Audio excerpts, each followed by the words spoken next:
Quand tu me dis, est-ce que tu me millions de dollars? Oui, la réponse est oui. Si on donne la réponse directe, c'est oui. Je ne pense pas qu'on se lance en business pour faire de l'argent. Mais c'est quand même un indicateur qui montre qu'on avance. Oui, mais si tu te lances en business pour faire de l'argent, ça va être difficile. Ah oui, pourquoi? Et moi-même qui vous parle, je perds aussi. Il n'y a personne qui ne perd pas en bourse. Tout le monde perd en bourse. Donc la bourse, c'est donc cet endroit où les entreprises vont aller pour lever des fonds, pour gérer leur business. La bonne nouvelle, c'est que tu peux commencer avec 100 dollars, 100 euros, 50 euros, 10 euros. Quand on parle de bourse, on associe aussi Warren Buffett, qui est l'un des investisseurs les plus respectés dans ce domaine. Oui. Et il nous dit quelque part le risque numéro 1 en bourse. Bonjour, je m'appelle Léopold Happy, je suis le fondateur de Easy Finance Academy et j'ai le plaisir de vous souhaiter la bienvenue.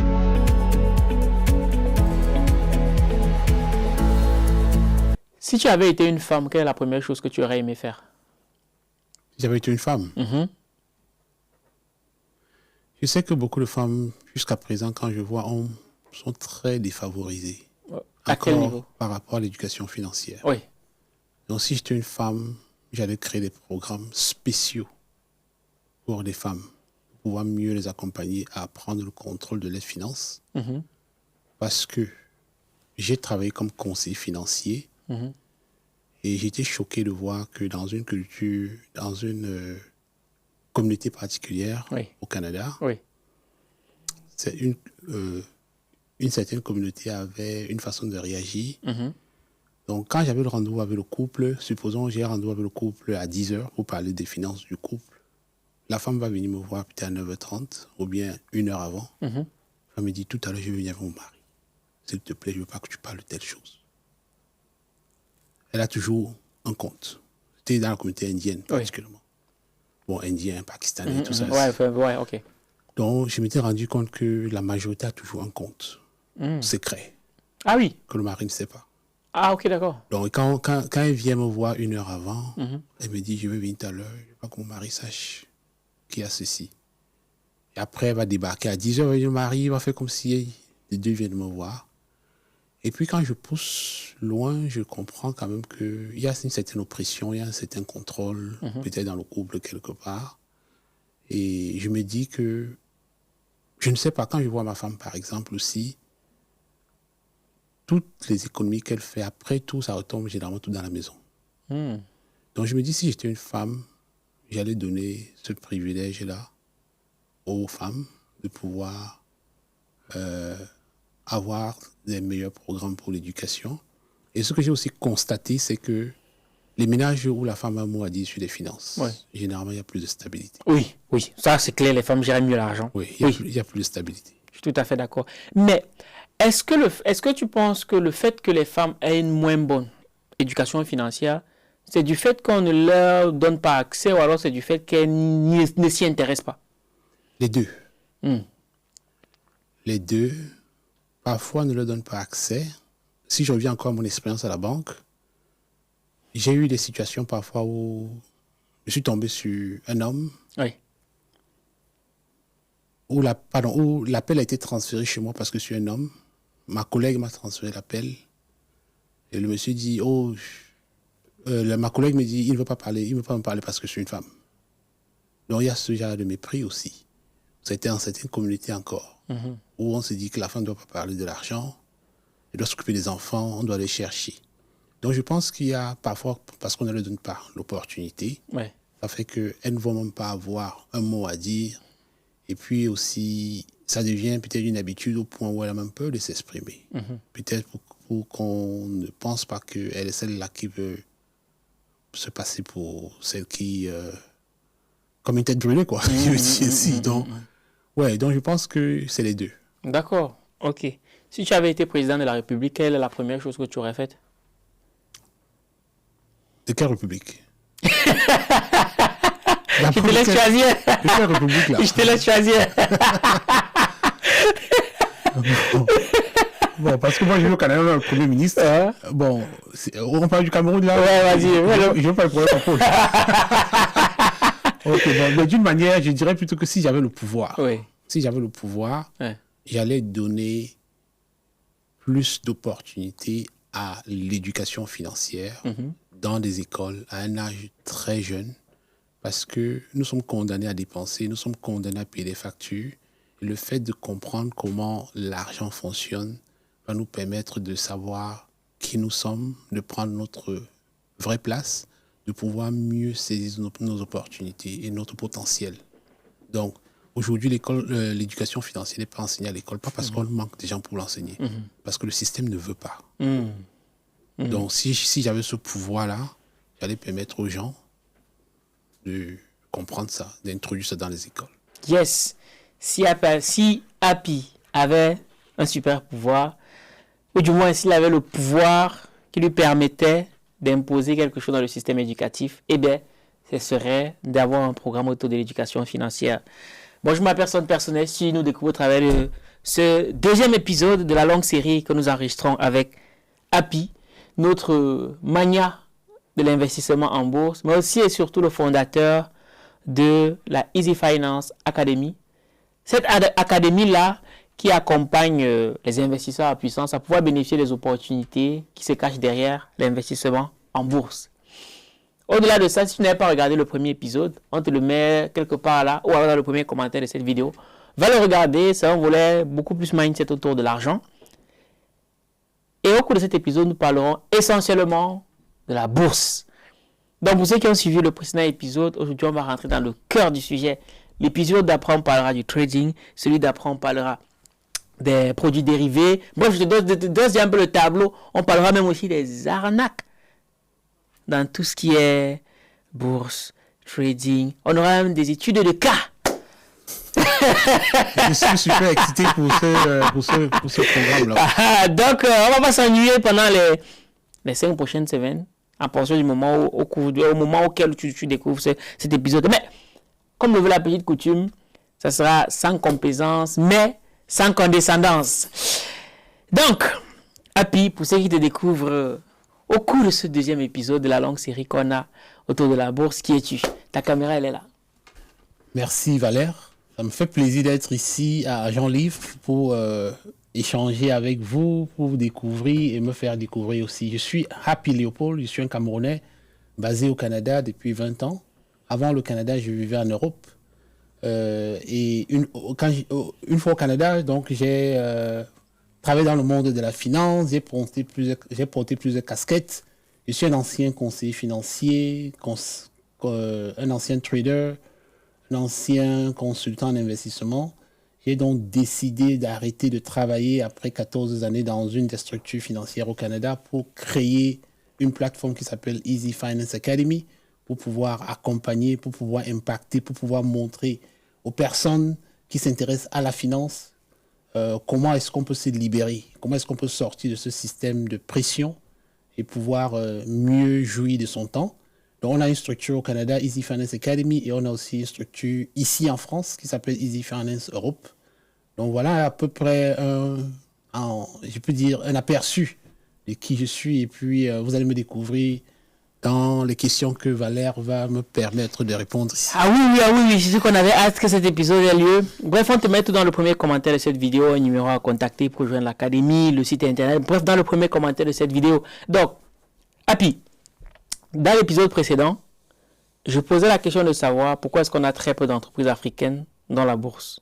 Mais avant de répondre à cette question, c'est quoi la bourse?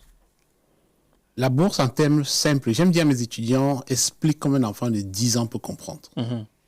La bourse, je dirais que c'est un endroit où il y a des échanges, comme un marché. Ouais. Donc, dans un marché habituel, on va voir des commerçants qui vendent, on va voir des clients qui viennent acheter. Et on peut utiliser peut-être des systèmes de prix fixes ou bien un système de vente aux enchères. Donc, la bourse, c'est un marché sur lequel on vend aux enchères. Donc, quand tu vas dans un marché traditionnel, on vend du riz, on vend du couscous, on vend du blé, de la tomate. Parfois, il y a un prix fixe. Mais pour certains produits, parfois, qui sont un peu rares, on peut te dire c'est plutôt en vente aux enchères. Et la vente aux enchères, maintenant, va être en fonction de l'offre et de la demande. Oui, bien sûr. Donc, quand on parle de l'offre, généralement, c'est que c'est une offre qui est fixe. La quantité de marchandises qu'on vend, généralement, est fixe. Elle ne varie pas. Et on saisit l'opportunité d'offrir ça à plusieurs personnes. Le plus offrant, généralement, va être celui qui va acheter. Donc, si je prends, par exemple, un marché où on vend du riz, on vend de la tomate, s'il n'y a pas assez de tomates, on décide de vendre la petite quantité qui est là aux enchères. On va dire, voici un cajou de tomates, mise à prix, 100 francs. Quelqu'un va acheter à 100, quelqu'un va proposer 100, l'autre va dire 110, et ainsi de suite. Peut-être on va acheter à 150. Mais la quantité de cajou de tomates n'augmente pas, elle est fixe. S'il y a plus de personnes qui s'intéressent à la tomate, le prix va monter. S'il y a moins de personnes qui s'y intéressent, le prix va descendre. N'est-ce pas? Donc là, je prends un marché traditionnel où il y a des échanges, mais basés sur les enchères. Maintenant, les entreprises, tu prends une entreprise qui fait par exemple de la pâtisserie, elle va vouloir vendre ses produits. Et une entreprise qui vend peut-être les logiciels va vouloir vendre ses produits. Maintenant, comme c'est pas pratique de transporter toute sa pâtisserie pour aller au marché, ou bien de transporter tous ces logiciels pour aller au marché, on va utiliser un système électronique pour représenter l'entreprise. On va dire, entreprise A qui fait dans le logiciel, voici un code pour te représenter. Entreprise B qui fait peut-être dans la pâtisserie, voici un code pour te représenter. Après, nous allons aller au marché pour dire, entreprise A est ici. Il y a des parts qui sont disponibles. Qui est intéressé? On va mettre ça aux enchères. Donc, la bourse, c'est cet endroit-là, ce marché où les gens vont venir acheter. Donc, les entreprises qui viennent vendre veulent avoir plus d'argent pour injecter dans le business. D'accord. Et les gens qui viennent acheter ont de l'argent, peut-être ils ont travaillé, sont en retraite, ou bien ils ont un peu d'argent, ils veulent fructifier. Donc, on a deux parties qui arrivent. Ceux qui vendent sont les entreprises qui veulent avoir plus, donc utiliser cet argent pour développer leur business. Et il y a ceux-là qui viennent acheter parce qu'ils ont un peu d'argent et veulent fructifier cet argent. D'accord. Et du coup, je vois pas la limite entre la bourse et le trading. Bon, disons que le trading, c'est plutôt une stratégie sur ce marché. Ah, d'accord. Donc, il y a maintenant, quand on arrive au marché, si vous allez sur un marché traditionnel, vous allez trouver des gens qui viennent acheter. Oui, d'autres qui vendent. Et ils revendent la sauvette là, tout de suite. Peut-être tu achètes une calculatrice, peut-être à 100 francs, tu te mets là, si je réussis à vendre à 125, je fais 25. Tout à fait, tout à fait. Une autre personne va venir, non, j'achète ceci parce que je me dis, avec le temps, le prix va évoluer. Donc, en bourse, donc sur ce marché, il y a des différentes stratégies. Il y a ceux qui vont venir acheter et vouloir revendre sur le court terme. Il y a ceux qui vont venir acheter et être plus patients. Donc, le trading, c'est juste mon cerveau que je programme pour dire, chaque fois que je vais aller sur le marché, je n'aimerais pas attendre. Donc, je suis moins patient. Ça, c'est le trading. Alors, quand je suis plus patient, on parle de l'investissement. Ah, ok. Au moins, c'est déjà important de cadrer tout ça. Bon. Maintenant, lorsqu'il s'agit de la bourse, pour toi, tu es de ceux-là qui pensent que vraiment, si on veut comprendre le monde, il faut investir dans la bourse et tout. On a vu de dire, imaginons, moi, je suis une entreprise. Oui. En quoi est-ce que ce serait pertinent pour moi de faire monter mon entreprise et de la mettre en bourse? Généralement, comme je viens de mentionner, les entreprises vont en bourse pour chercher le financement. C'est une levée de fonds? Levée de fonds, oui. Donc, si tu crées ton entreprise, ça dépend maintenant de la limite que tu t'es fixée. Jusqu'où tu vas arriver avec cette entreprise. Qui va te donner le financement? Généralement, quand on crée l'entreprise, comme là, par exemple, tu as créé Agent Livre, je ne sais pas c'est quoi tes ambitions avec cette entreprise. Où est-ce que tu te vois dans 5 ans, par exemple? Non, oui, c'est moi qui réponds aux questions. C'est moi qui pose les questions. Ça va me permettre de te donner les éléments. Bon, je vais dire un truc bête. Maintenant, où je me vois dans 5 ans, en termes de quoi? De chiffre d'affaires ou en termes de résultats? Où est-ce que tu te vois? Où est-ce que tu vois cette entreprise dans 5 ans, dans 10 ans? Dans 5 ans, je la vois tutoyer, puisque nous sommes fait essentiellement dans l'édition, tutoyer les grandes maisons d'édition, à l'instar de, comment ça s'appelle là? Livre de poche. Je ne vais pas dire l'Harmattan parce que bref. Quoi d'autre encore? Les maisons d'édition m'échappent, hein, alors que j'étais souvent Ok, c'est pas grave. Disons que en fonction des projets que tu as pour l'entreprise, aujourd'hui, nous sommes en train de faire un podcast. Nous sommes assis ici. J'ai dû me déplacer du Canada pour venir m'asseoir ici avec toi à Paris. Tu aurais pu dire que je veux mettre une structure au Canada pour pouvoir accommoder les clients qui sont au Canada, et comme ça, ils n'ont pas besoin de se déplacer. Tu aurais pu dire que j'ai envie de conquérir tel nombre de marchés, toi en tant qu'entreprise. Il te faut du financement pour pouvoir gérer ceci, n'est-ce pas? Qui te donne ce financement? Donc, tu peux te dire, je m'en vais à la place du marché pour vendre les parts, pour vendre mon projet de business. Voici un business qui est florissant. Je suis un entrepreneur, je suis Valère, j'ai telle expérience. Avec mon expérience, j'ai développé ceci. Je sais de quoi il s'agit. Voici le potentiel. Donc, tu fais un modèle d'affaires. Et tu décides maintenant d'aller chercher des gens qui vont croire à ce projet. Tu les vends ce projet pour qu'ils te donnent de l'argent. Tu vas mettre de l'argent tu vas injecter dans cet argent dans ton entreprise pour fructifier l'entreprise. À la fin, et qu'est-ce que ces personnes vont faire? Elles vont te donner l'argent contre quelque chose. Au départ, ton entreprise, je vais prendre comme une grosse tranche de pizza qui a 100 tranches. Si tu vas aller chercher, prends un exemple, tu vas aller chercher 10 000. Quelqu'un te dit, supposons que la part coûte 1 000. Tu dis, je veux 10 000. La personne te dit, donne-moi 10 tranches. Donc, tu seras obligé de céder les parts de ton entreprise contre l'argent que tu veux recevoir. Donc, ces personnes te donnent le financement, mais deviennent copropriétaires avec toi. Sauf que tu as, jusque dans ce que j'ai décrit, tu as encore 90 tranches. Tu as vendu 10 tranches. Et pourquoi ces personnes viennent te donner de l'argent? Parce qu'elles espèrent que quand tu vas ouvrir toutes ces agences, tu vas faire plus de recettes. Les parts, au départ, les parts qui étaient là, au début, chaque part valait peut-être 1000. Après, nous allons mettre des parts sur le marché, nous allons vendre, nous allons dire que Valère a un bon business. Il y a plusieurs personnes qui s'y intéressent. Le nombre de parts ne va pas évoluer. Mais s'il y a plusieurs personnes qui s'intéressent parce que Valère fait un bon boulot, nous allons vendre aux enchères. La part va se retrouver à un moment à 1500. Mais moi, j'ai une question. Parce que tu dis, tu vas avoir, par exemple, j'ai mon business, j'ai un projet que je veux développer, les gens vont croire en ce projet-là. Sauf que moi, la vision que moi j'ai de la bourse, c'est des écrans avec plusieurs graphiques. Non, l'écran, c'est juste où on va afficher maintenant tes prix. Qu'est-ce qui se passe là? La part coûtait 1000 au début. Ça vaut maintenant ceci. Tu veux vendre. Où est-ce qu'on se place pour acheter? Et à quel moment j'ai les infos dont tu parles, le projet derrière mon business et tout le bazar? Donc, ça veut dire que nous, par exemple, Easy Finance Academy, notre ambition, c'est d'aller en bourse. Donc, ça veut dire quoi? Donc, vous voulez placer Easy Finance Academy en bourse? D'accord. C'est mon projet. Mon plan, c'est que Easy Finance Academy aille en bourse sur la cloche et vendre nos parts. Parce que j'ai créé l'entreprise, ça existe, j'ai beaucoup d'ambition pour ce projet. À un moment donné, il faut le financement. Jusqu'à présent, je suis en mesure de financer. Mais à un moment donné, si je veux aller à certains seuils, je vais être limité. Je ne peux pas aller voir le banquier. Parce que quand on cherche le financement, la première personne à qui on pense généralement, c'est le banquier. Très bien. Mais le banquier n'a pas d'argent. Comment ça, le banquier n'a pas d'argent? Le banquier n'est pas propriétaire de l'argent. Le banquier, c'est un intermédiaire. C'est un vendeur. Il vend l'argent. Bon, disons, je l'appelle intermédiaire, même pas vendeur. Intermédiaire. Pierre a un compte d'épargne. Il ne s'en sert pas. Le banquier l'appelle, lui dit, Pierre, est-ce que tu sais que plutôt de 1%?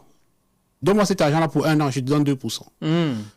Ce banquier se retourne, il va vendre ça à Jeannette. Jeannette, est-ce que tu veux une carte de crédit ou bien une carte bleue? Tu me payes 20%. Donc lui, il ne fait que servir d'intermédiaire sur l'argent de quelqu'un d'autre. Il prend ici, il vend là-bas. Maintenant, si toi, tu viens en tant qu'entrepreneur pour voir ce banquier, pour lui dire, je veux le prêt, qu'est-ce qu'il va faire? Il va te dire, où est la garantie? C'est vrai. Qui es-tu? Moi qui me lance en business, je n'ai pas de garantie. Tout à fait. Et il va exiger que je paye tel pourcentage sur ce montant après 1 an. Je suis en train de me lancer dans un business, dans une aventure que je ne suis pas sûr que dans 1 an, j'aurai. Peut-être ça va marcher, mais dans 1 an, je ne peux pas prendre cet engagement que je vais te payer ce montant dans 1 an avec tel pourcentage. Donc, le banquier n'est pas donc la meilleure solution pour moi. Parce qu'il va exiger des choses que je ne peux pas lui donner. La garantie, ton plan d'affaires, bref, il va me poser trop de conditions. Donc, je ne veux pas souvent me tourner chez le banquier comme ma première source de financement quand je suis un entrepreneur. Ça veut dire que je vais aller chercher plutôt des investisseurs qui sont prêts à prendre. C'est un risque. Mais qui va prendre le risque alors qu'on ne sait même pas sûr que ton business va fonctionner? Non, je pense que dès le départ que tu es un entrepreneur, si tu structures bien ton business, on a des documents, on a un plan d'affaires, on sait ce que c'est. C'est comme ça que nous, on fonctionne aujourd'hui. Nous sommes enregistrés. Donc, si, par exemple, tu m'appelles comme investisseur dans ton entreprise, je m'attends quand même à avoir un certain nombre de choses sur place pour valider que ton business est légitime, que je ne suis pas en train de mettre mon argent n'importe où. Donc, une fois que ces documents-là sont en place, tu peux te servir du document pour aller te vendre, pour aller dire, voici un projet que j'ai mis sur pied, voici le potentiel qu'il y a dedans. Si vous mettez tel montant, on va pouvoir réaliser ceci. À la fin, on aura tel bénéfice, on va se le partager. Donc, la bourse, c'est donc cet endroit où les entreprises vont aller pour lever des fonds, pour gérer leur business. D'accord. Et c'est n'importe quelle entreprise qui peut être introduite en bourse. Qu'est-ce qu'il faut pour être introduit en bourse? Je vais peut-être au Cameroun. Je parle du marché central. Qu'est-ce qu'il faut pour avoir un comptoir au marché central? faut payer la place. Voilà, il faut acheter ta place. On va te dire, paye la patente.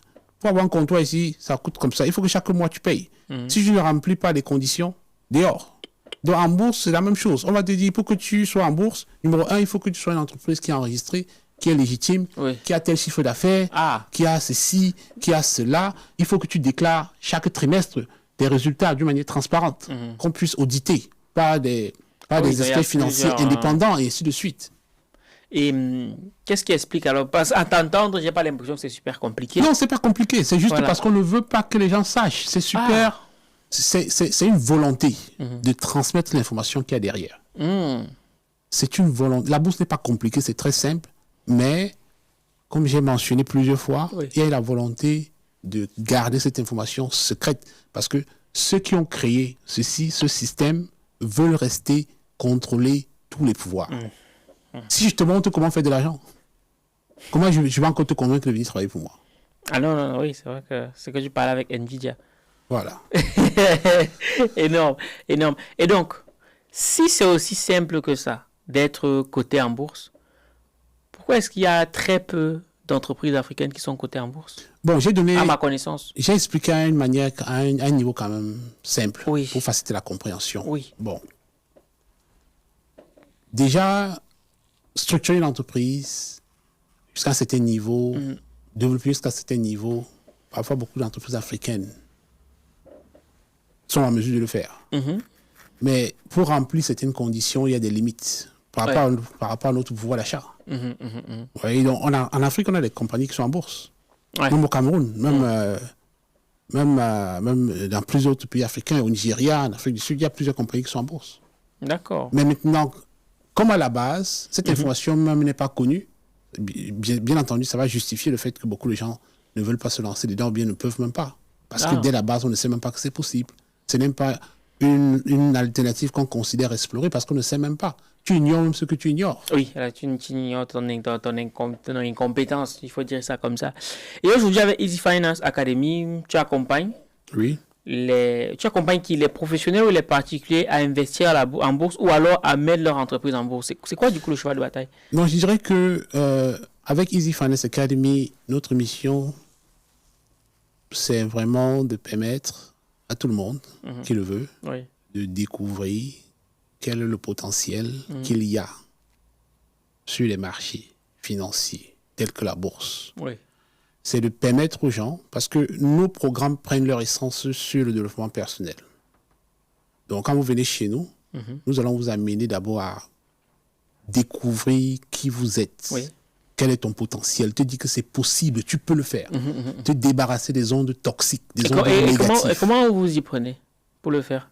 Mais bien sûr, ça fait partie du programme de formation. Donc, quand l'étudiant s'inscrit, on a un programme qu'on a développé.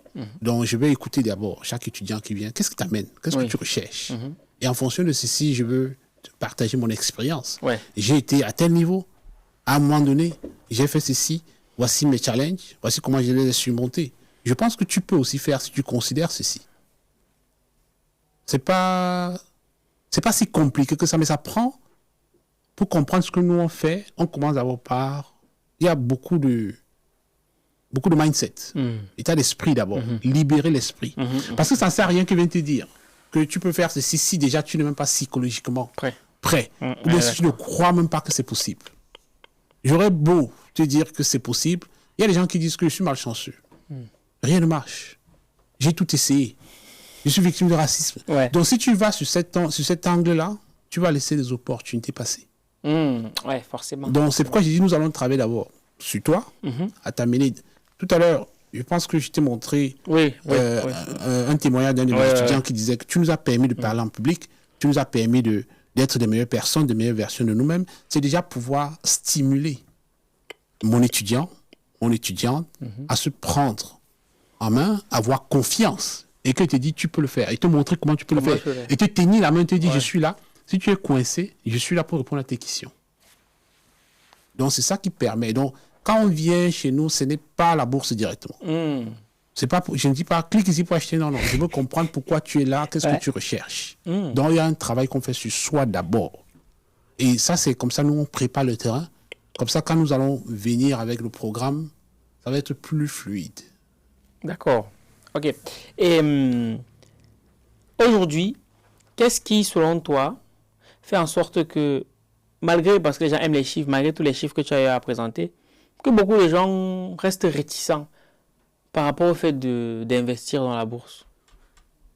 Je pense que, pour le Cameroun particulièrement, je suis Camerounais, j'ai beaucoup parlé du Cameroun. Le Cameroun est particulier. Hein? Oui, on a beaucoup étudié. Oui. On a beaucoup étudié. On a passé beaucoup d'années à l'école. Ouais. Parfois, on n'a pas trouvé le boulot qu'on voulait. Ça fait des frustrations. Oui.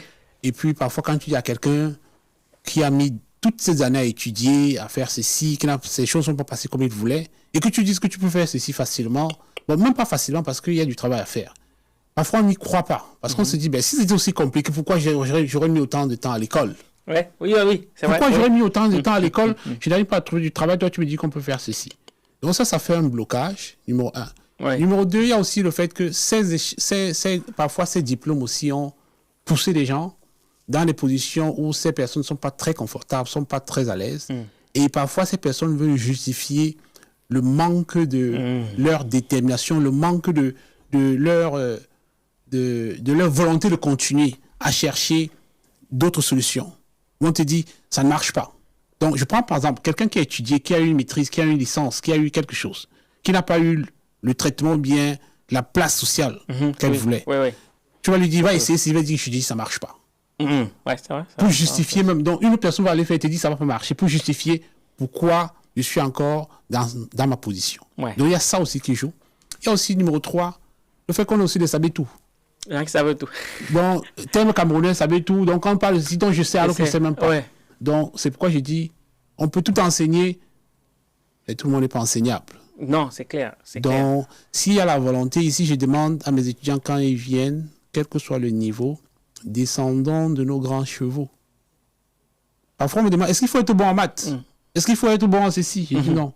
Il te faut seulement la volonté de vouloir apprendre. La volonté de vouloir apprendre. Oui. C'est vrai que ça fait toute la différence. Oui. Surtout que dans l'académie, j'ai cru comprendre que tu avais plus de 600 apprenants. On a environ 1200. 1200 apprenants, c'est pas rien. Ouais. C'est pas rien. Et moi, je n'ai pas de gros diplômes. Oui, c'est vrai. J'ai un étudiant qui m'a dit un jour, Happy, peut-être c'est même bien que tu n'aies pas eu de gros diplômes, parce que si tu as eu des gros diplômes, la façon que tu as expliqué, on n'allait pas Ça aurait aussi été comprendre. super compliqué. Donc, je ne sais pas si c'était une bonne chose ou pas. En tout cas, les résultats parlent d'eux-mêmes. Les résultats parlent d'eux-mêmes. Et c'est donc quoi je veux me lancer dans la bourse. Je commence par quoi? Je commence par où? Donc, si tu veux te lancer dans la bourse, je veux encore comparer à la voiture. Oui. Est-ce que je vais apprendre à conduire? Est-ce que je m'en vais prendre la clé directement? Si tu veux te lancer dans la bourse, sache que tu peux perdre de l'argent. On perd de l'argent là-bas. On en gagne aussi. Donc, parce qu'on perd de l'argent en bourse, je pense que c'est important de savoir c'est quoi les règles du jeu. Fais-toi accompagner par quelqu'un. Le fait de se faire accompagner ne garantit pas qu'on ne va pas perdre. Ah, ça? Mais tu auras quand même une meilleure compréhension de ce qui se passe. Et moi-même qui vous parle, je perds aussi. Il n'y a personne qui ne perd pas en bourse. Tout le monde perd en bourse. Maintenant, quand nous disons que nous avons gagné, si je vais en bourse, je gagne $1000, je perds $300, je veux dire que j'ai gagné 700. Oui. Donc, on va dire gain moins perte. C'est positif. On dit qu'on a le gain. Oui. Donc, quand tu entends quelqu'un dire j'ai fait 3000 en bourse, il a peut-être aussi des pertes. C'est quand il soustrait ça, il dit les 3000 là, c'est le net. Donc, on perd toujours en bourse. C'est impossible de ne pas perdre. Ok, oui. C'est impossible. Et puis, quand on prend la bourse, il faut se dire, si quelqu'un veut faire la bourse et se disant, je ne veux pas perdre, s'il vous plaît, ce n'est pas pour vous. Parce que ça veut dire que vous ne voulez pas respecter les règles du jeu. C'est comme un boxeur. On ne peut pas me dire, je vais entrer sur le ring de boxe, je ne veux pas prendre un coup de poing. Non. Ton rôle n'est pas d'éviter le coup de poing. Ouais. Ton rôle n'est pas de dire, je ne veux pas prendre le coup de poing. Ton rôle, c'est éviter le coup de poing, éviter le chaos. Oui. N'est-ce pas? Oui. Quand on va te dire, tu es champion du monde, un champion là, parfois on voit même qu'on a cousu ton oreille à un moment donné avant que tu ne reviennes, n'est-ce pas? Donc il y a des coups de poing à prendre. Mais nous voulons seulement que le chaos n'arrive pas, qu'on tombe complètement, on perd son capital et tout ceci. Et plein de gens qui vont vous dire que ça ne marche pas n'ont pas suivi ces règles-là. Se sont lancés dedans, se sont cassés le nez, vont vous dire que ça ne marche pas. Et beaucoup de gens disaient que la bourse, c'est le loto. Oui, tu en penses? ça c'est encore un autre mythe. Ça c'est encore, il y a plein de mythes autour de la bourse. Oui. Donc, quand on ne s'y connaît pas, on va avancer n'importe quoi. La bourse, c'est le loto, c'est le casino, c'est le pari mutuel, c'est tout ce que vous voulez. On peut devenir riche en une nuit. Le trading, c'est investing, tout ça là. Ce sont des mythes. Le mythe n'est pas vrai. Le mythe est basé sur l'illusion. Le mythe est basé pas sur la réalité en fait. N'est-ce pas? Comment est-ce qu'on peut démystifier ceci? C'est avec l'éducation. Encore l'éducation. Encore l'éducation. Et quand on parle de bourse, on associe aussi Warren Buffett, qui est l'un des investisseurs les plus respectés dans ce domaine. Et il nous dit quelque part, le risque numéro 1 en bourse, c'est l'ignorance.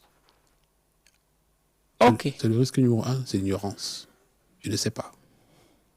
J'ignore ce que je ne sais pas. Ok. Et moi, j'imagine quelqu'un qui t'écoute et on se demande, est-ce que c'est... Il y a eu la Covid et tout. Est-ce que c'est bon d'investir dans la bourse pendant les périodes de crise? Disons qu'on peut investir en bourse à tout moment. Oui, mais est-ce que les périodes de crise sont les moments idéaux pour le faire? Bon, disons que en fonction des stratégies qu'on a, quelles que soient les circonstances en bourse, vous pouvez faire de l'argent. Est-ce que tu peux nous partager une ou deux stratégies du coup? Bon, par exemple, quand j'ai dit j'ai fait 300 000 en 2020 en bourse, pendant le Covid, il y avait des stratégies que j'avais utilisées pour gagner quand les marchés étaient haussiers. Il y a aussi la possibilité de gagner quand les marchés sont baissiers. Tout à fait. Donc quand le prix monte, je peux gagner. Quand le prix descend, je peux gagner. Aussi gagner. Et puis, on a aussi des effets de levier qu'on peut utiliser pour pouvoir aller plus vite, quoi. On peut aussi emprunter l'argent du courtier pour investir si on sait ce qu'on fait. Attends, j'aimerais qu'on revienne sur les effets de levier. Comment ça se voit, ça se manifeste comment l'effet de levier? L'effet de levier, c'est le fait de pouvoir te servir du bien d'autrui. Oui, et de manière concrète, comment ça se passe? Disons par exemple, quand tu as un capital de 1000 dollars. Dans la vie traditionnelle, on parle du banquier. En bourse, on va parler du courtier. Là, il a la licence pour avoir ces conversations. Il va te donner le compte. Donc, le courtier peut te dire, Valère, je mets à ta disposition, tu as 1000 dollars, je mets à ta disposition un pouvoir d'achat de 5000 ou bien de 3000.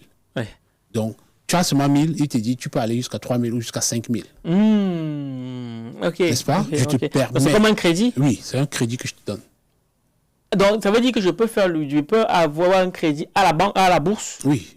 Ah, ok, d'accord. Donc, tu vas créer, généralement, c'est à travers un compte. Il va te donner un compte. Ah, c'est le courtier maintenant qui te fait. Ok. Il va te donner un compte qu'on appelle compte sur marge.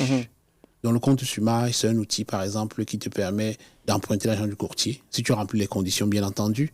Et comme ça, au lieu d'acheter seulement pour 1000, tu peux te permettre d'acheter 3000, par exemple. D'accord. Donc, avec les 3000 là, donc tu lui dois, supposons que tu lui avais 1000, il te donne un crédit de 3000. Tu lui dois combien? Tu lui donnes 3000. Maintenant, tu as 4000 au total. Si tu achètes un investissement, tu génères 10 000 de gains. Tu lui dois combien?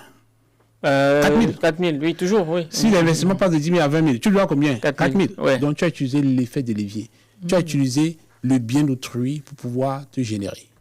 Mais attention, quand tout se passe bien, c'est très beau. Tu lui dois 4000, n'est-ce pas? Si l'investissement là va à 1000, tu lui dois combien? 5000. Tu lui dois toujours 4000. Toujours 4000, oui, toujours 4000, ça change. Donc, tu vas voir que les 4000 que tu as signé, que tu vas... Non, désolé.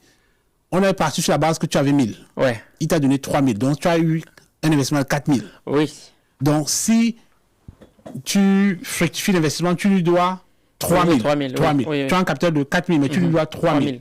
N'est-ce pas? Si tu montes à 100 000, tu lui dois 3 000. Mais si ton investissement chute à 500 $, tu lui dois 3 000. Ah, ok. Mais au niveau de la bourse, ils ne font pas comme à la banque avec des intérêts? Bien sûr qu'il y a des intérêts. Donc, ce que nous faisons, par exemple, c'est amener, avant d'utiliser ce genre de produit, amener l'étudiant à comprendre d'abord c'est quoi, ça fonctionne comment, c'est quoi les avantages, c'est quoi les inconvénients, c'est quoi les pièges qu'il y a dedans. Non, c'est sûr que c'est important. Et il y a un autre effet de levier qu'on peut aussi utiliser, c'est le fait que je peux utiliser, il y a ce qu'on appelle en bourse aussi des options, ce qu'on sont les contrats d'assurance. Donc, je peux utiliser ceci, par exemple, pour pouvoir aller plus vite. Donc, je prends un exemple. Je suis un transporteur. Je voyage. J'utilise du carburant pour faire mon business. Ou bien je conduis Uber. N'est-ce pas? Je sais qu'avec Uber, pour que je fasse un bénéfice, il faut que le carburant ne dépasse pas 1 € le litre. Si à un moment donné, le carburant passe à 1,30 € ou bien 1,25 €, ça va jouer sur ma marge bénéficiaire. Donc, je peux me rendre compte que le carburant va augmenter à telle période. Moi, transporteur ou bien chauffeur, je ne vais pas aller voir une station d'essence. Est-ce que je peux bloquer le prix du carburant à 1 €? Donc, est-ce que je peux payer une assurance? Ah, ok. Je te donne peut-être 2 €. Ouais. Comme ça me bloque jusqu'à tel nombre de litres de carburant sur 6 mois. Ouais. Même si le carburant monte à 2 €, je suis sûr que j'ai le droit d'acheter à tant. Mhm. J'ai dépensé combien? 2 €. Ouais. Donc, j'ai acheté une assurance pour garantir le prix, n'est-ce pas? Waouh. Ah ouais. Et si le prix du camion continue à augmenter, la valeur de 2 là va aussi augmenter. Augmenter, oui. Oui, donc ça, c'est aussi l'effet de levier. Ah oui, donc il y a plusieurs, Il y a plusieurs effets de véhicules, levier. plusieurs outils. Et donc, toi, tu es de quelle école? Tu es de l'école selon laquelle il faut d'abord investir dans la bourse, ensuite investir dans l'immobilier, ou alors investir d'abord l'immobilier, ensuite dans la bourse? Non, je pense que tu peux commencer où tu veux. Oui. Maintenant, en ce qui concerne l'immobilier, très souvent, ça demande des gros investissements. Dans beaucoup de pays, on va te dire 5%, 6%, 4%. Ouais. Maintenant, si tu vas acheter une maison à... C'est pas la moindre d'une maison. Si tu achètes une maison à 500 000, on te dit qu'il faut 5%, c'est quand même 25 000, n'est-ce pas? Oui. Ça, c'est bon calcul? 5%, oui, c'est ça. Oui, 25 000. Tout le monde ne peut pas facilement avoir 25 000, n'est-ce pas? Oui. Si tu veux commencer par le business, il faut que tu aies un plan d'affaires. Oui. Bon, même si tu n'as pas le plan d'affaires, il faut quand même que tu aies quelque chose qui te passionne, comme j'ai mentionné tantôt, que tu trouves les gens qui vont s'intéresser à ce que tu fais. Oui. Et que tu puisses vendre ceci plusieurs fois. Oui, sinon ça va être et que compliqué. peut-être tu as même de l'argent pour commencer. Donc parfois c'est difficile pour certaines personnes de commencer un business. Ouais. L'autre alternative, donc si les deux voies ne marchent pas, tu peux aller en bourse. Si tu comprends le système. La bonne nouvelle, c'est que tu peux commencer avec 100 $, 100 €, 50 €, 10 €. Sauf que ce qui bloque beaucoup les gens, c'est le fait qu'on n'a pas l'information, on ne sait pas c'est quoi les règles du jeu. Ouais. Donc ça fait que directement beaucoup de personnes ne s'aventurent pas là-bas, ou bien s'aventurent là-bas de la mauvaise manière et Oui, se cassent le nez, quoi. Ça allait être tellement opaque tout ça. Ça allait être tellement opaque la bourse que à chaque fois on se dit tout. Non, c'est trop compliqué et tout. Mais tel que j'ai expliqué tantôt là. Oui, ça se comprend. C'est assez comprend. compréhension. On comprend que c'est ouvert à tout le monde. Il faut juste se donner les moyens de pouvoir. Mais sachant que toi, le déclic pas du fait que tu avais un cousin ou un oncle qui regardait chaque fois les indices boursiers, c'est ça? Quoi, le déclic pour travailler dans la bourse? Oui. Bon, je dirais que je suis entré dans la bourse quand même par hasard, mais quand je suis arrivé au Canada, j'avais quelqu'un qui s'y intéressait beaucoup. Et je voulais savoir. Je le voyais faire ceci. Et quand le journal passait le soir, quand on montrait l'actualité à la télé, il y avait les chiffres boursiers qui passaient à l'écran. Et cette personne-là, c'était un moment assez particulier. Il demandait, alors qu'on n'était pas nombreux, faites pas de bruit là. Et ça m'a fait comprendre que, voilà, il y a quelque chose d'important qui passe. Oui. Et je voulais savoir. Et je n'avais pas l'information. Je suis allé en ligne, je ne trouvais pas l'info. Et finalement, un jour, en travaillant à la banque, j'ai découvert des pépites. Les pépites. Donc, des pépites. Déjà, je suis entré à la banque occasionnellement. Oui. Et dans la conversation avec mes collègues, un jour, j'ai appris que, il y a un autre poste là-bas. Si tu vas là-bas, ton salaire augmente de temps. Et puis. Là, qui passe de 16 € à je ne sais plus trop combien de. Non, si tu vas là-bas, ton salaire va augmenter de 8 000. 8 000. Ouais, oui. Oui. Ah oui, c'est pas rien. Oui, et puis je voulais donc. Les 8 000 là sonnaient très fort dans mes oreilles. Je me suis demandé comment est-ce qu'on fait pour avoir ces 8 000 là. On m'a dit qu'il faut passer un examen. Ouais. Et la bonne nouvelle pour moi, c'est que quand on m'avait recruté à la banque, on m'avait donné une carte de crédit. Donc je suis allé acheter la formation là directement. Direct. Je ne savais même pas ce qu'il y avait dedans. Énorme. Mais je voulais les 8 000 là. Ouais. Donc j'ai dit, mais c'est l'école là qui va nous dépasser. Donc on l'a raccroché depuis là. Donc je suis allé m'inscrire. Et puis j'ai pris le cours. Je ne savais même pas à quoi ce cours allait servir. Mais c'est ça qui m'ouvrait plutôt les clés, les portes pour aller dans le monde de la bourse plus tard. Ok. Et lorsque toi tu te lances dans la bourse comme ça, pour quelqu'un qui démarre dans la bourse, dans quoi il investit? Parce que c'est vaste. Bon, si je viens encore dire que la bourse c'est des business. Oui. Non. Bon, ok, non, je te laisse finir. La bourse c'est des business, comme j'ai expliqué tout à l'heure. Donc, si tu veux investir aujourd'hui là, supposons un ami vient te dire, Valère, il y a tel business que j'ai lancé. Je veux que tu mettes ton argent dedans. Ouais. Quelles sont les questions que tu vas poser? Qui me dit que c'est fiable? Voilà, très bien. Qui te dit que c'est fiable? Il vend à combien? Il génère combien? C'est ça, Ça va donner quoi? Ouais. C'est la même chose. Donc, je veux regarder les compagnies qui sont là. Quels sont les business qui sont là, qui ont le potentiel de ne pas disparaître?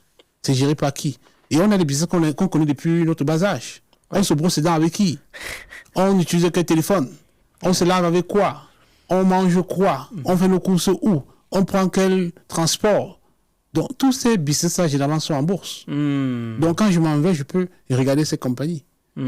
Par moment, ces compagnies peuvent avoir des difficultés, il y a des fluctuations, mais ça ne veut pas dire que voilà, les choses ne vont pas bien se passer. Tout à fait.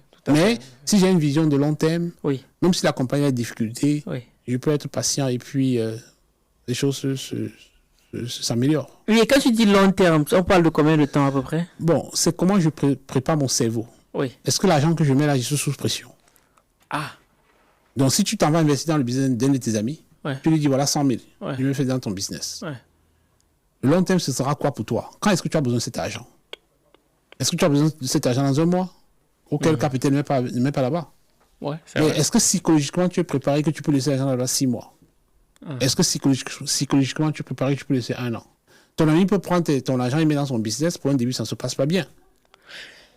Tu parles de ça et du coup, est-ce que investir en bourse lorsqu'on a faim, c'est une bonne stratégie du coup? Parce que tu disais en amont, dans le premier épisode, que l'élément dans lequel les riches investissent, l'immobilier, la bourse et le business. Oui. Et moi, je te demandais, est-ce que c'est quand ils sont devenus riches qu'ils ont investi dans la bourse ou alors c'est la bourse qui les a rendus riches? J'ai cru comprendre que la bourse les a rendus riches. Ça peut être, on peut avoir commencé avec un ou l'autre, mais généralement, je veux dire, ne mets pas là-bas l'argent qui t'est... J'appelle ça montant coupe-sommeil. L'argent... Montant quoi? Montant coupe-sommeil. Donc,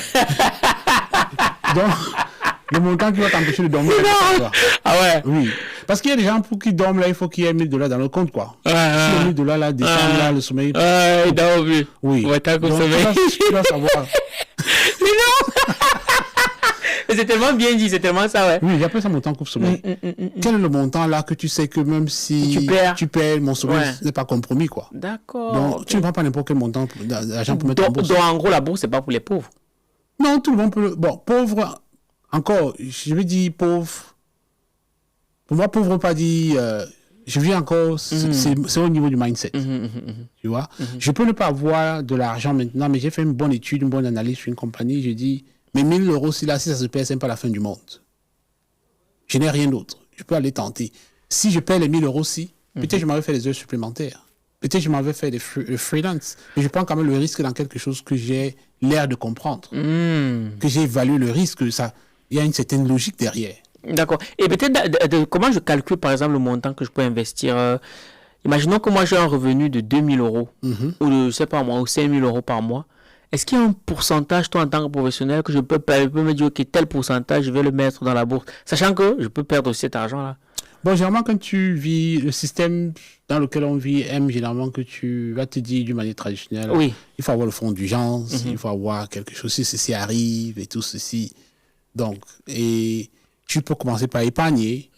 Donc, je dirais que tu peux commencer par épargner et puis avoir un petit capital pour commencer. Ça peut être 500, ça peut être 200, ça peut être 1000, 3000. Je dis même que tu as beaucoup d'argent, ne mets pas tout ça, quoi. Parce que tu vas avoir besoin de comprendre comment ça marche.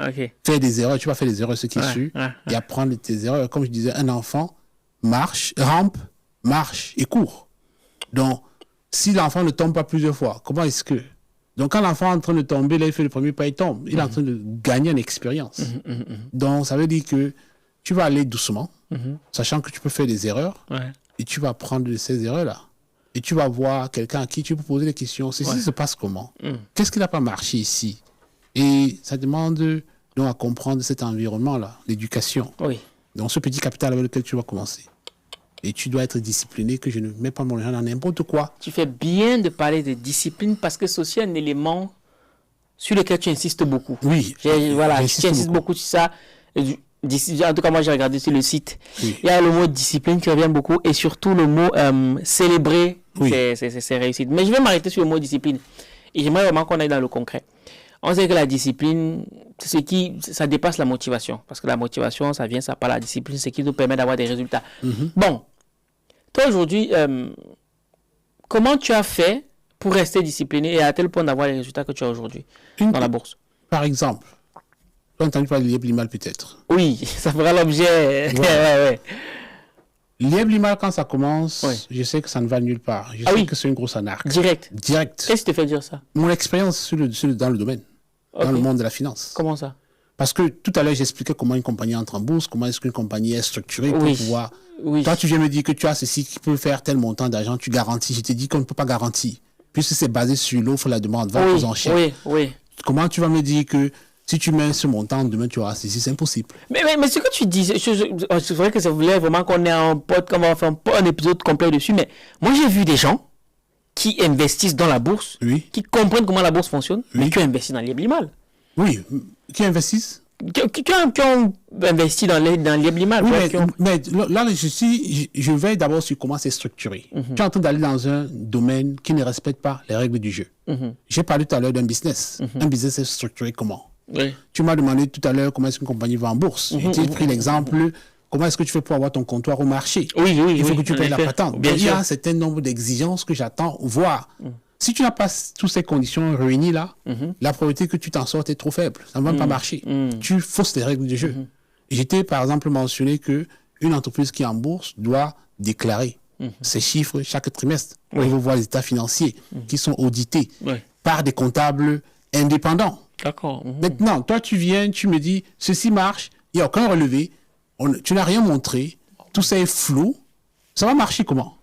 Qui est derrière pour surveiller ce que tu me présentes? Il n'y a aucune police derrière, aucune structure qui réglemente ce que tu me montres. Ah ouais. Donc, ça veut dire que tout ce modèle est basé sur du faux dès le départ. Donc, tout ça est basé sur le faux. C'est pourquoi je reviens encore sur discipline. Comment est-ce que j'établis la discipline? Par exemple, quand Liebl-Imal a commencé, j'ai dit à certains de mes étudiants qui m'ont parlé de ceci, je leur ai dit que, mon cher, ça défie le modèle que je vous ai montré. Ils me disent, mais on gagne de l'argent, on prend. J'ai pu retirer, c'est pas comme ça que ça marche. Donc, la discipline aussi veut dire, respecte les règles du jeu. Ok. Apprends à respecter les règles du jeu. Si tu sors de ce cadre, sache que ceci peut arriver. Demain, ne sois donc pas surpris parce que, en même temps, si tu respectes les règles du jeu, ça ne garantit pas que tu vas tout voir. Oui, ça c'est sûr, ça c'est sûr. Donc, ça... c'est comme si tu veux entrer sur l'autoroute. Je t'ai dit, mon cher ami, quand tu vois le feu vert, avance. Si tu vois le feu rouge, stop. Il y a des jours où tu vas violer le feu rouge. Il n'y aura pas d'accident. On est d'accord? Mais la probabilité que tu violes et avoir l'accident est très, très élevée. Waouh, ok. Mais moi, quand j'entends ça, ça me surprend quand même que les gens qui ont investi, qui sont dans la bourse, qui savent comment ça fonctionne, se soient quand même fait avoir... Oui, parce qu'une fois de plus, j'ai mentionné tout à l'heure, si tu veux faire de l'argent, ne viens pas avec l'idée que tu veux faire de l'argent. Viens avec l'idée que je veux comprendre d'abord le processus. Et ceux-là qui investissent partout sont là plutôt, le processus ne les intéresse pas. On veut gagner de l'argent. Ils veulent gagner, quelles que soient les circonstances. Oui, bien sûr. Je veux gagner de l'argent, je m'en fous des règles du jeu, je veux juste gagner. Mais on va t'anarquer. Tu as quelle expérience pour scinder, pour différencier celui qui est crédible et celui qui ne l'est pas. Tout ton souci, c'est que tu veux gagner. Et comme l'arnaqueur, c'est que toi, tu veux gagner. Il a les outils pour te prendre. Il sait que tu es tellement impatient. Il sait ce qu'il va montrer pour que... pour tomber dans le panneau. Pour tomber. Donc, il a ton appât. D'accord, ok, je comprends mieux. Et puisque je sais qu'en bourse, il y a un trade en bourse, investir dans les crypto-monnaies, il y a les crypto-monnaies en bourse ou pas du tout? Bon, la bourse et la crypto, c'est deux domaines complètement. En fait, ici, quand on parle de crypto, je dirais c'est un autre type. Parce que je parle beaucoup de réglementation dans la bourse, où les choses sont faites d'une certaine manière, il y a des règles qu'on doit respecter. La crypto a été créée pour un peu contourner ces règles-là. Donc, pour fuir le gouvernement, fuir les règles qu'on a mises. Donc, ça fait que c'est deux mondes un peu différents. Bon, pas un peu, deux mondes assez différents. Donc, généralement, dans la crypto, on va avoir beaucoup plus de risques, beaucoup plus de volatilité parce qu'il n'y a personne pour faire le gendarme. Parce qu'il n'y a personne pour... Si on t'en a là, tu vas aller te plaindre à qui? On a un système qui veut fuir le contrôle. Tout à fait. Donc, tu te lances là-bas, ça a tes risques et périls. Tu peux faire de l'argent. Mais la probabilité que cet argent disparaisse, c'est très, très élevé parce qu'il y a des grosses fluctuations. En bourse aussi, ça fluctue, mais il y a quand même un système de contrôle qui est là.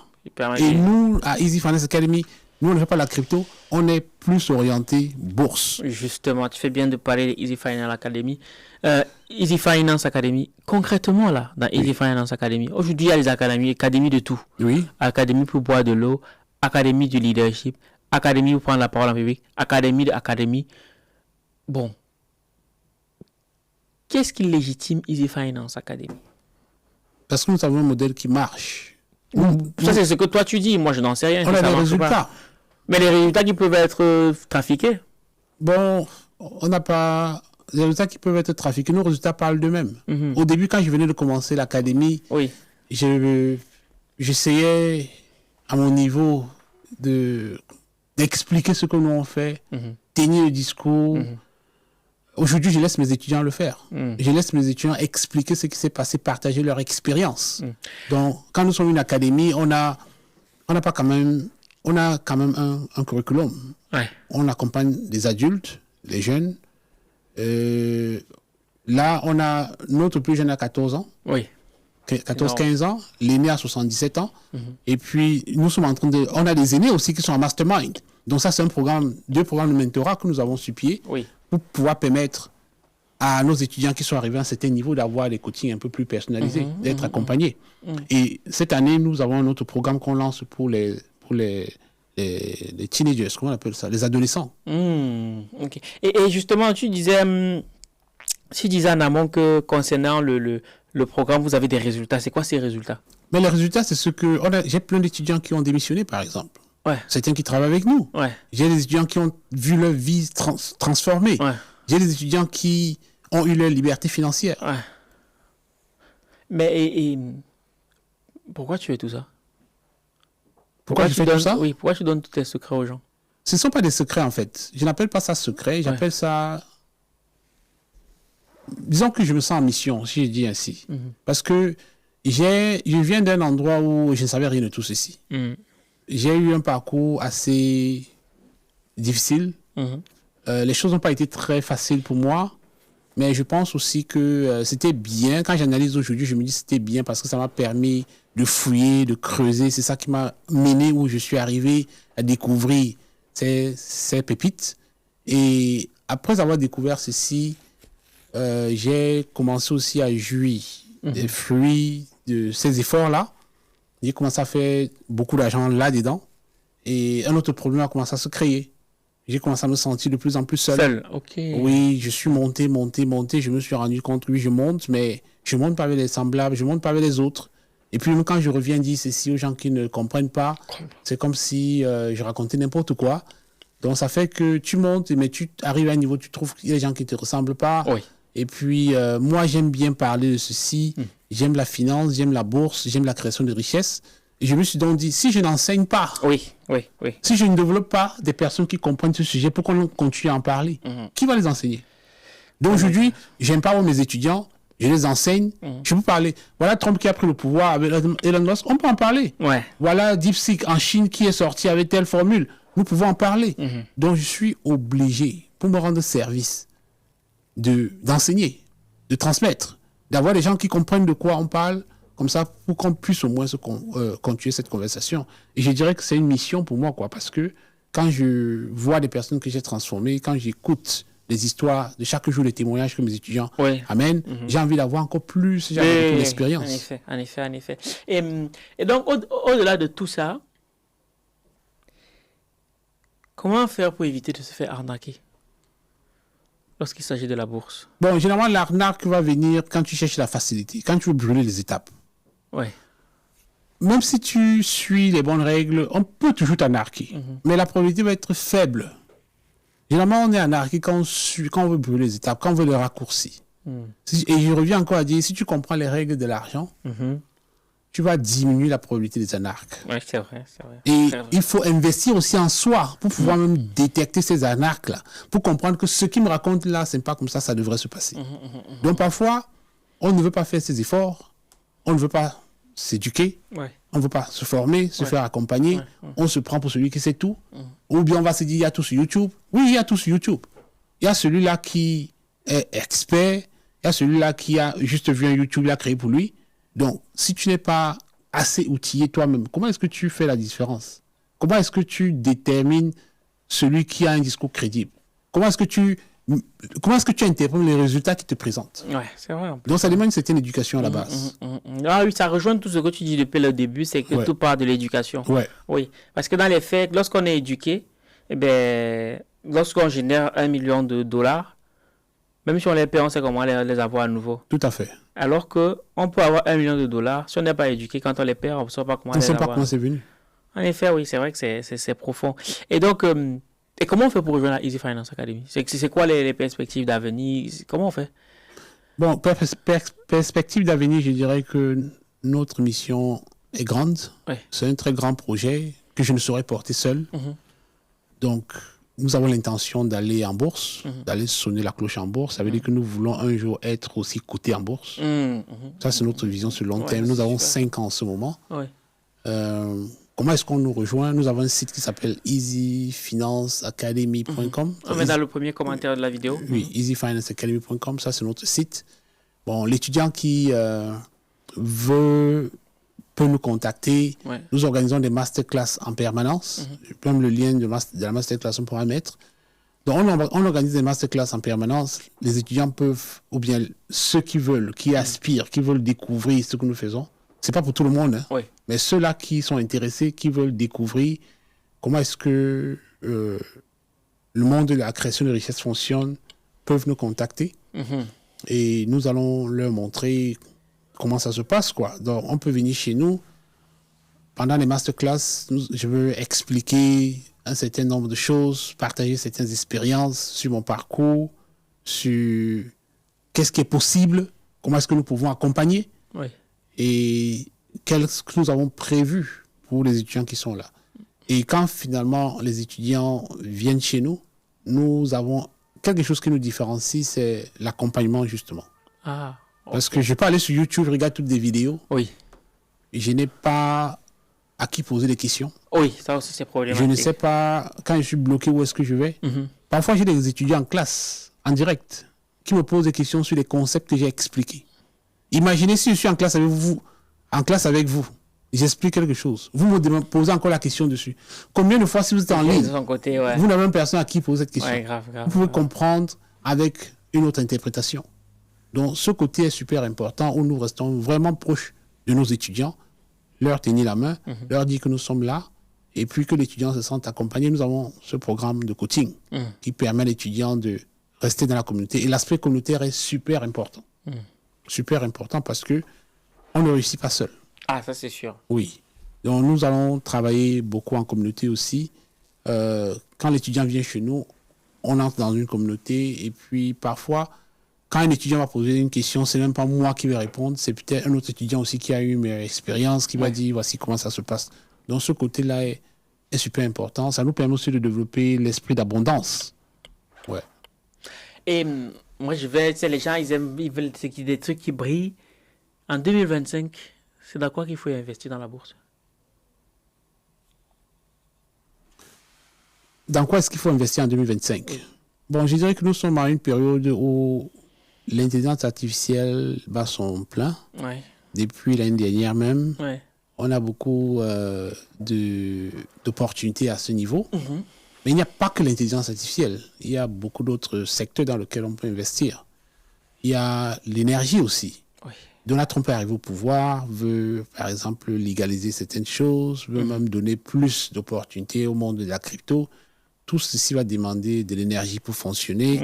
Quand on va aller dans l'intelligence artificielle, tout ça va demander de l'énergie pour fonctionner.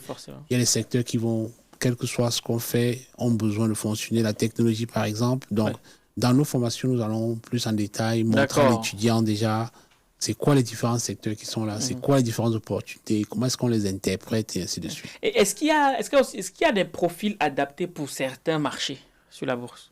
Disons qu'il y a plusieurs instruments sur le marché en fonction de son niveau de tolérance au risque. D'accord. Okay. Donc si tu es quelqu'un qui est plus conservateur, donc conservateur peut-être c'est un terme technique, je dirais que si ton coupe sommeil là c'est $100, alors que l'autre personne, ton montant coupe sommeil c'est $100, et l'autre personne son montant coupe sommeil c'est $600, je veux dire que celui qui a $600 est plus agressif. Oui, oui. Et celui qui a $100 de montant coupe sommeil est conservateur. Ouais. Donc, si tu es conservateur ou bien l'autre agressif, il y a des produits qui correspondent à différents profils. Waouh, c'est vrai que c'est vachement intéressant. Hein? Donc, il y a des produits qui correspondent à différents profils. Et pendant vos accompagnements, vous permettez à chacun d'identifier, parce que j'entends souvent parler de profil d'investisseur. Oui. Donc, est-ce que vous les aider à savoir quel est leur profil d'investisseur et tout? Oui, ça peut faire partie du processus, mais ce n'est pas par là qu'on commence. Donc, ce n'est pas par le profil d'investisseur que nous allons commencer. Donc, quand je vais commencer avec les étudiants, au départ, c'est vraiment découverte. D'accord, ok. Qui es-tu? Pourquoi tu es venu ici? Oui. Ensuite, nous allons parler de démystifier le marché boursier. C'est quoi en fait?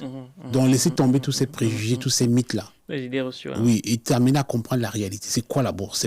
La bourse, c'est ceci, ce n'est pas cela. Donc, t'amener vraiment à comprendre dans la première formation que nous appelons Action 1, démystifier le marché boursier et commence à gagner de l'argent. Ouais. Donc, dans cette formation, nous allons démystifier la bourse ensemble. Nous allons te permettre de comprendre comment est-ce qu'une compagnie va en bourse. Puisque la bourse, c'est un marché où les compagnies viennent vendre leur part. Donc, comment est-ce qu'une compagnie va en bourse? Comment est-ce qu'elle fait quel est le parcours jusqu'à arriver là-bas, à ce marché? Donc, nous allons enseigner ceci. Ça va nous permettre de comprendre c'est quoi les parts ou bien les actions. On va comprendre c'est quoi les actions, c'est quoi les dividendes, c'est quoi les ETF, Exchange Traded Fund, ou bien en français, fonds négociés en bourse. Donc, on va expliquer c'est qui le courtier. Quels sont les comptes qui sont là disponibles? Le compte pour faire des simulations, le vrai compte, ça fonctionne comment? Comment est-ce que tu achètes ta première action? Comment est-ce que tu la vends? Si ça va contre toi, comment est-ce que tu mets la protection? Mais du coup, pour quelqu'un qui vient, il s'engage dans l'aventure avec Easy Finance Academy, au bout de combien de temps est-ce qu'il peut commencer à être rentable? Tout va dépendre de l'effort que tu vas mettre. Oui. J'ai un étudiant qui a fait 32 000 $ avec la première formation et qui est allé au Cameroun s'est acheté 12 hectares de terrain. J'ai une étudiante au Canada qui a fait 10 000 $ en une semaine.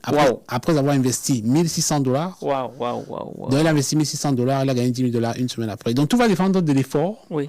Puisque je reviens encore sur l'éducation. Est-ce que tu comprends l'environnement? Est-ce que tu mets la main à la pâte pour travailler? Est-ce que tu es engagé avec la communauté pour demander, je suis bloqué ici, ceci marche comment? Donc, tous ces efforts-là, donc, pour que ça marche, 4 choses. Numéro 1, numéro 1, c'est les contenus que nous avons mis à ta disposition. Numéro 2, la communauté que nous avons. Numéro 3, le soutien que nous avons, l'accompagnement.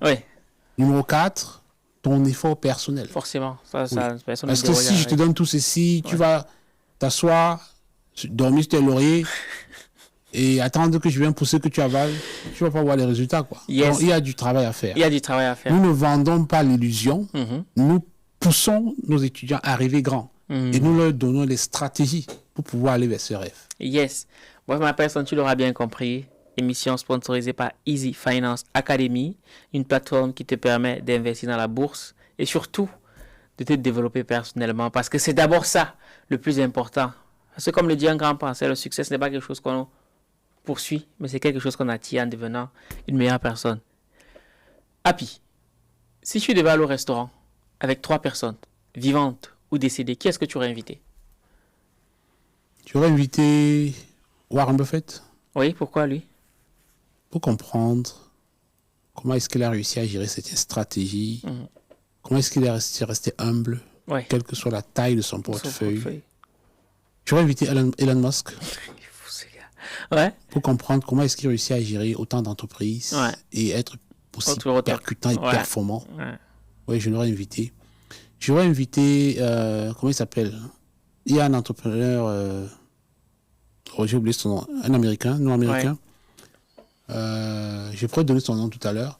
C'est un monsieur qui a créé son entreprise, il vendait les liqueurs. Il a bâti une entreprise où il a défié un peu, je veux dire, le système du capitalisme, où chaque employé se sentait à l'aise. C'était comme une famille. Il a impacté des gens, impacté des vies. Donc moi, c'est des personnes qui m'inspirent.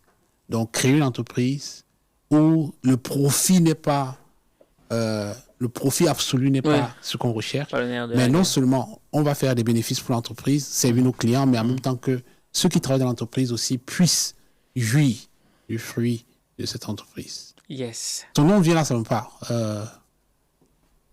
En tout cas, moi, j'aime beaucoup cette philosophie-là. C'est ce que j'essaye de mettre en place même dans notre boîte aussi.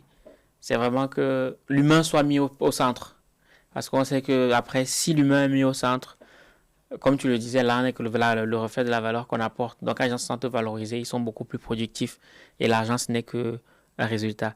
Happy, et toi, ma personne, c'était le 2e épisode de cette longue série.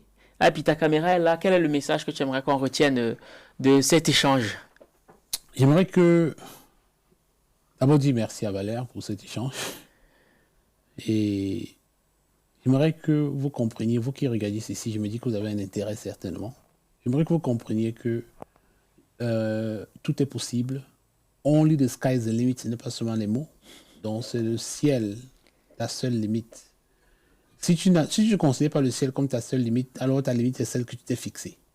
Tout est possible. Tu peux te faire accompagner par des personnes qui ont de l'expérience, qui ont des résultats, qui ont essayé des choses qui ont marché. Et puis, tu peux faire changer ta vie et diminuer la pression que la société met sur tes épaules, met sur ta tête. Mais ceci, ça commence par prendre conscience qu'il y a quelque chose qui ne va pas. Donc ça, c'est ce que je dirais, quoi. Nous sommes là, on a un message pour ceux qui sont intéressés. Pour ceux-là qui se sentent coincés, ce n'est pas pour tout le monde notre message, mais pour ceux-là qui sont en train de chercher comment est-ce que je fais pour sortir de cette situation. Merci. Amen, au pluriel, amenez. En tout cas, merci beaucoup, Happy, pour ce temps que tu nous as accordé. J'espère que ça t'aura été bénéfique. Cela étant dit, on se donne rendez-vous la semaine prochaine pour l'épisode numéro 3, toujours avec Happy. Et cette fois-ci, nous parlerons de trading. Là aussi, il y a tellement de choses à dire parce que le trading, j'ai essayé le trading. De quoi? Le trading, moi j'ai commencé à la formation, après ça m'a fatigué. Trading de quoi? Tu peux trader, puisque je t'ai dit le trading, c'est échange. Oui, on peut trader les cryptos, les machins, les trucs. Mais je suis pas allé plus loin que ça. Mais le trading, je connais un peu, j'ai quand même suivi les formations. Mais tu trades quoi, les cryptos? Non, je ne suis jamais rentré sur le marché. Mais tu n'as jamais pris de position. Parce que quand tu dis que tu as fait le trading, je veux comprendre. J'ai suivi les formations. Ah, tu as suivi la formation? J'ai suivi la formation. Mais pour trader quoi? Je ne sais pas. Parce que tu peux... C'est comme si je rentre sur au marché central. Quelqu'un peut dire, je fais le trading des tomates. Oui, je vois ce que tu veux dire. Des arachides. Donc, ça veut dire, j'achète et je revends les arachides. Tout à fait. Bon, quand tu me dis, je fais le trading, tu me dis, par exemple, je suis pas l'Amselam. Je te dis, Amselam, comment du Cameroun, quoi? Là, j'ai capté. Une fois que j'ai dit, justement, je ne suis jamais pris de position. Quand j'ai commencé, j'ai suivi une formation, c'était très générique. Hein. Voilà, ils nous présentaient le trading, les analyses fondamentales, analyses techniques et tout. Bref, dans le prochain épisode, on parlera de tout ça parce que justement, on a eu un gros débat dessus entre l'analyse fondamentale, l'analyse technique, comment trouver les bons indicateurs et tout le bazar. Comment trouver le bon produit sur lequel trader. Bref, c'était un peu... Bref, on compte sur toi pour nous répondre par rapport à ça. Même s'il y a une petite idée sur l'analyse que tu mènes. Il n'y a pas de souci. Ok. Avec plaisir. Super. Cela étant dit, ma personne personnelle, comme je t'ai dit, épisode sponsorisé par Easy Finance Academy. Pour en savoir plus, rendez-vous dans le premier commentaire de la vidéo. Ça ne te coûte absolument rien. Il y a également un numéro de téléphone qu'on a mis dans le premier commentaire de la vidéo. Contacte le numéro là, tu auras beaucoup plus d'informations en ce qui concerne la bourse. Si tu remarques bien depuis le premier épisode, Happy, il n'est pas, il n'est pas très généreux en termes de chiffres. Il évite beaucoup de trop vendre, entre guillemets, le rêve. Pour la simple raison que ce n'est pas le plus important. Le plus important, de ce que moi j'ai compris, j'espère que c'est aussi ton cas, c'est d'abord d'apprendre. C'est d'abord l'éducation. Parce que l'argent qu'on gagne n'est que le résultat. Donc, si tu es bien éduqué en ce qui concerne l'argent et que tu poses les bons actes, l'argent suivra. Voilà pourquoi je disais que si quelqu'un vient avec pour premier objectif de gagner de l'argent, ça ne fonctionne pas. Oui. On peut venir avec l'objectif de gagner, mais il est important de comprendre le processus. Et je n'ai pas de problème avec les chiffres. Ouais. Si vous voulez les chiffres, je peux vous montrer des chiffres. Mais j'aime souvent mettre un avertissement, un disclaimer pour dire, je peux te dire j'ai gagné tel montant, rien ne garantit que tu vas gagner ce montant. Parce que je peux te dire j'ai acheté lundi, j'ai vendu mercredi. Ouais. Toi, tu vas acheter jeudi, tu vends vendredi. C'est pas la même chose. Ouais. Donc, les chiffres, on en a. C'est pas qu'on ne veut pas montrer les chiffres, mais je veux montrer les chiffres avec disclaimer. Ouais. Parce que ça ne garantit pas. Les performances passées ne garantissent pas le futur. Mais ça te permet de voir quand même le potentiel. Le potentiel. Ouais. Tout à fait. En tout cas, la messe est dite. On est ensemble comme en décembre et on se ressemble. Rendez-vous au prochain numéro. Minakano.